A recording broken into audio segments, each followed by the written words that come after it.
আসসালামু আলাইকুম রহমতুল্লাহি ওবরাকাতু। আলী ইলেকট্রনিক্স 360 চ্যানেলের পক্ষ থেকে সবাইকে স্বাগতম। আমার সামনে যেই ফ্যানটা দেখতেছেন এটা রিচার্জেবল ফ্যান। এই রিচার্জেবল ফ্যানটা আমরা একটা নতুন আপডেট করেছি।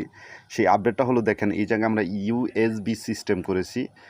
এটার মাধ্যমে আমরা মোবাইল চার্জ দিতে পারবেন। আর এই ফ্যানটা একটা মোবাইল চার্জ দিয়ে চার্জ করা সম্ভব। আমরা তো পূর্বের যেই ফ্যানগুলো দেখেছেন ওগুলো 12 ভোল্টে চার্জ হতো, এটা আপনার 5 ভোল্ট বা মোবাইল চার্জার দিয়ে এটা চার্জ করা সম্ভব। এটার কোয়ালিটি এবং ভিতরের মেটেরিয়ালগুলো খুবই আমরা ভালো মানের দিয়েছি। আর এটাতে দেখেন আমরা বাতাসটা, অনেকেই বলবেন যে বাতাসটা কম, কিন্তু এটা বাতাসটা খুবই হাই লেভেলের বাতাস এবং বাতাসটা খুব ঠান্ডা।